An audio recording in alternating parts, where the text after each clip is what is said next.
அஸ்ஸலாமு அலைக்கும் ஃப்ரெண்ட்ஸ், எல்லாரும் எப்படி இருக்கீங்க? நல்லா இருக்கீங்களா? வெல்கம் டு அவர் சேனல் தாருல் சலாம். இன்றைக்கி நம்ம சேனலுக்குள்ளே என்டர் ஆகிறதுக்கு முன்னாடி நம்மளுடைய ஸ்லோகனை நம்ம சொல்லிடலாம்.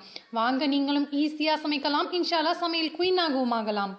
இன்றைக்கி நம்ம புலவு சோறு, நெய் சோறு பற்றி தான் பார்க்க போகிறோம்.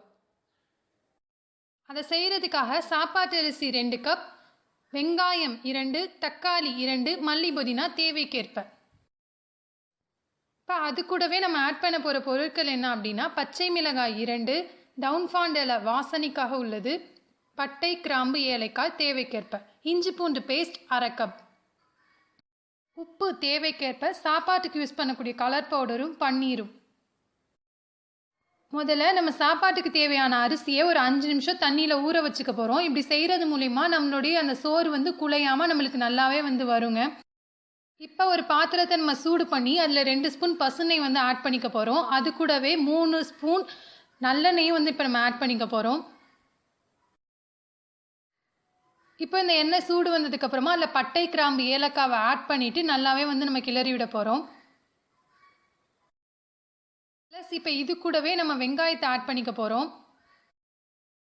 இப்போ வெங்காயம் நம்மளுக்கு நல்லாவே வதங்கினதுக்கப்புறமா அதுக்குள்ளே பச்சை மிளகாவையும் அந்த டவுன்ஃபாண்ட் இலையும் இப்போ நம்ம ஆட் பண்ணி நல்லாவே மிக்ஸ் பண்ணிக்க போகிறோம். இது கூடவே நம்ம தக்காளியும் இப்போ சேர்த்து நல்லாவே மிக்ஸ் பண்ண போகிறோம்.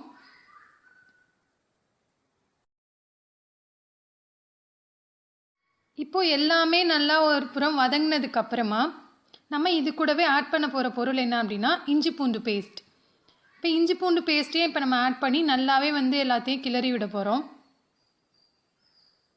இஞ்சி பூண்டு பேஸ்ட் யூஸ் பண்ணும்போது கொஞ்சம் கேர்ஃபுல்லாக யூஸ் பண்ணுங்கள், அது நல்லாவே நம்மளுக்கு தெரிக்கும்.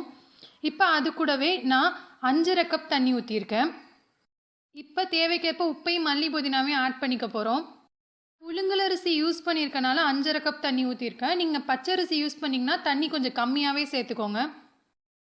இப்போ மூடி போட்டு 3-4 நிமிஷம் தண்ணியை நல்லா கொதிக்க வைக்க போகிறோம். இப்போ தண்ணி கொதிச்சதுக்கப்புறமா இது கூட இப்போ நம்ம அரிசியை ஆட் பண்ணிக்க போகிறோம். இப்போ அரிசியை ஆட் பண்ணிவிட்டு நல்லா எல்லாத்தையுமே மிக்ஸ் பண்ணி திரும்ப நம்ம மூடி போட்டு ஒரு 7-8 நிமிஷம் நல்லாவே வேக வைக்க போகிறோம். இப்போ நம்ம ஓப்பன் பண்ணி பார்க்குறோம், இன்னும் கொஞ்சம் தண்ணி வற்றாமல் இருக்கனால திரும்பவும் மூடி போட்டு ஒரு 2-3 நிமிஷம் வேக வைக்க போகிறோம். இப்போ பார்த்திங்கன்னா நம்மளுடைய சோறு பர்ஃபெக்டாக ரெடி ஆகிடுச்சுங்க. லைட்டாக இந்த கலர் பவுடரில் நம்ம லைட்டாக பன்னீர் சேர்த்து நல்லா மிக்ஸ் பண்ணி இந்த சோத்துக்கு மேலே நம்ம தெளிச்சிட போகிறோம். இது ஆப்ஷனல் தாங்க, நீங்கள் வேணுன்னா யூஸ் பண்ணிக்கலாம், இல்லைன்னா யூஸ் பண்ணாமல் கூட இருக்கலாம். இப்படி பண்ணுறனால அந்த சோத்துக்கு ஒரு தனி கலர் நம்மளால் கொடுக்க முடியும். அதுக்காக தான் இந்த கலர் பவுடர் நம்ம யூஸ் பண்ணுறோம். அவ்வளோதாங்க, நம்மளோட ஃப்ரைடே ஸ்பெஷல் புலவு சோறு இப்போ நம்ம வீட்டிலே ரெடி ஆகிடுச்சு. இன்ஷால்லா நீங்களும் ட்ரை பண்ணி பார்த்துட்டு எப்படி இருந்துச்சுன்னு சொல்லுங்கள் ஃப்ரெண்ட்ஸ். அஸ்ஸலாமு அலைக்கும்.